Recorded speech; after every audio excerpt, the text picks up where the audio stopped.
In order to keep your garden relatively weed-free, utilizing a wheel hoe is really a great idea. But using a wheel hoe really is really down to just a couple simple things you have to do. One, you have to do it frequently, very, very frequently, at least once a week. And if you get rain, maybe a couple times a week, assuming you can get into it.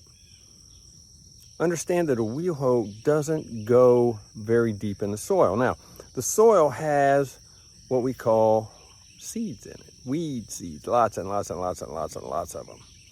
And by using a wheel hoe and not a cultivator, the seeds stay in place and they don't grow. Once you disturb those seeds, you get weeds everywhere.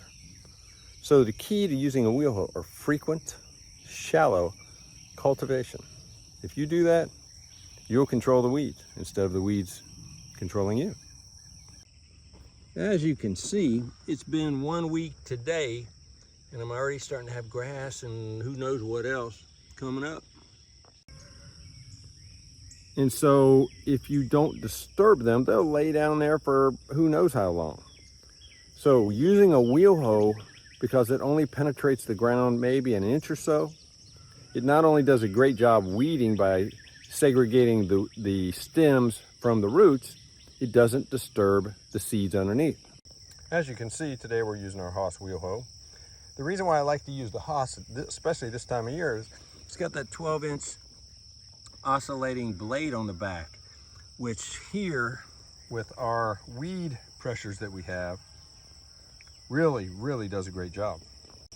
I've talked about this before, but because of the sage-grass and Bermuda grass problems we have, and they're not unique to us, but the wheel hoe does a really good job. The oscillating blade also works in reverse. So if you happen to miss something, all you have to do is just back up just exactly where you just went over, just pull it right over, and it works just as good as if you'd have got it the first time.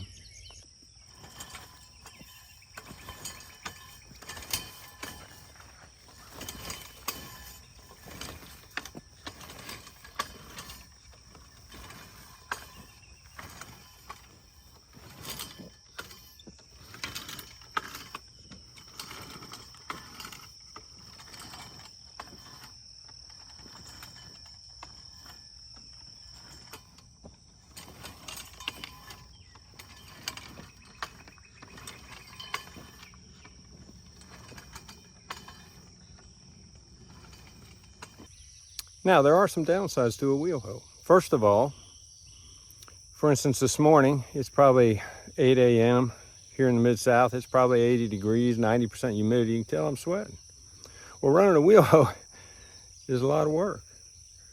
The second thing is, if you can't get into weed frequently, which is the key to the wheel hoe, and you get a lot of weeds, using the oscillating hoe on the back is a problem. So what you have to do is you have to switch over to some other means of cultivation. They do come with blades, and that's what I use in circumstances like that. And if it gets way out of hand, then we do the best we can. For years, I just used a cultivator on the back of the tractor. Obviously, you can't do that where I'm weeding today with the tomatoes, but when you do that, all you do is turn the weeds. Well, the weeds will turn right around and come back in force. So whenever possible, I use a wheel hoe. Anyway, if you have any questions about using a wheel hoe, or how we use a wheel hoe anyway, it's not a rocket science kind of thing, send me a direct message or comment below. Please subscribe and hit the notification bell. Until next time, see you down at the barn.